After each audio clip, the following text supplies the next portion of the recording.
Salam hörmətli müəllimlər. Bugün Ələddin müəllimin kitabından bir sualın izahını verəcəm.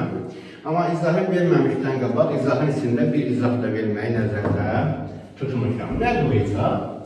Deməli, bizə verilib AX və PX çoxərtlərinin x kvadrat üstə 2x üstə 3 çoxərtlə bölünməsindən alınan qalıqlar uyğun olaraq 2x üstə 5 və 3x üstə 1-dir.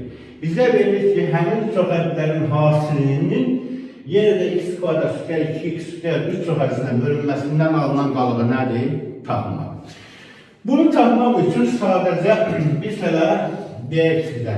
Yəni 3x üstə gəl 1 vurulsun 2x üstə 5 çoxə hasilinin, yəni qalıqların hasilinin yenə deyirəm, bu çoxərtlə bölünməsindən alınan qalığı tapmaq kifayət edir. Yəni bunu yazsaq 6x'in kvadratı üzerine gelirsin. 15, 17x elə olur mənim. 17x üzerine gelirsin 5 çoxərlisin. Bölsək, hansı ki bizə verilən çoxərliyə. Çoxərlimiz neydi burada? X'in kvadratı üzrə gəlir 2x üstə 3 çoxərlisinə bölünməsindən alınan qalığı tapmaq kifayət edir. 6x kvadratını bölən x kvadratını bizdə nə qalır? 6, düzdür mü? Sonra burada da böldük 6. 6 yazsaq yerine oldu 6x'in kvadratı üzerine gel 12x üzerine gel 6 üçün 18. Tərəflərə çıxsaq qalır burada 5x çıxılsın nesə 5x çıx 13. Deməli bizim qalığımız, yekun qalığımız neymiş? Lx bərabərdir 5x çıxılsın nədir? 13. Ama bunu niye belədir?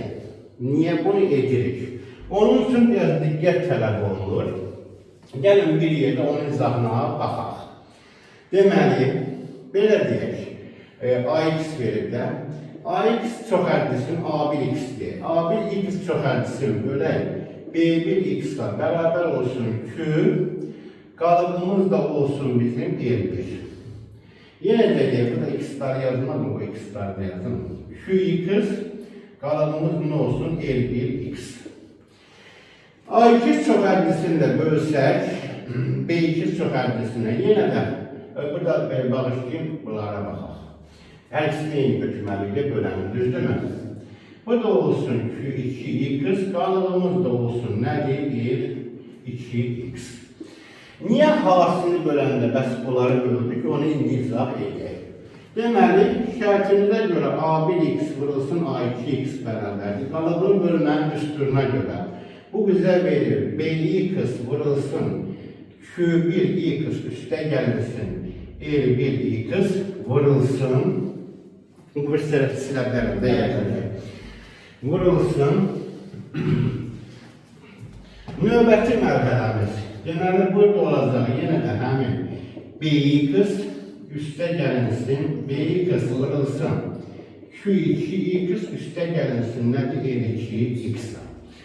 Bunu vurub açsaq çoxərli kimi alırıq buradan. X'in kvadratı, B kvadratı x yazır, B kvadratı x vurulsun, Q1x üstə gəlinsin, ve burada vurulsun Q2x üzerine gelmesin. Bunu buna vuranda aldı B2x vurulsun Q1x vurulsun L2x üzerine gelinsin. L1'in de vursun L1x vurulsun B2x vurulsun Q2x üzerine gelinsin. L1x vurulsun nedir? Vurulsun L2x. Şimdi baxın bu cəmə. Gördüğümüz cəmdə, bax bura qədər gələk saxlayıq, üzvanı saxlayıq. Gördüğümüz cəmdə, demiş ki, hasil hər hansı bir vurğa bölünürsə, cəmdə verilən hasillədir. Gördüğümüz cəmdə, hər bir toplanın hər hansı bir vurğa bölünürsə, hasil də həmin vurğa nədir? Bölünür. Deməli, burada da gördüğümüz kimi BX çok vuruğu var. Deməli, birinci vuruq bölünür. Burada BX var, bölünür. Düzdür mü? Burada da BX var, nədir? Bölünür. Deməli, onda çoxərlimiz çoxərliyə vuranda gördüyümüz kimi alınan qalıqların hasili, yəni bölən eynisə, alınan qalıqların havasını hələ verilmiş çoxədliyə bölmək, alınan qalıq tapmaq kifayət edir. Bu misal belə. İndi yanvarın birindən, bir də müəllimlər üçün qeyd edeyim, yanvarın birindən midyə hazırlıq qrupu yaradılır, yəni daha doğrusu dərsə başlayır. Qoşulmaq istəyənlər, özünə güvənənlər və yaxud dərsləri bəyənənlər müraciət edə bilər.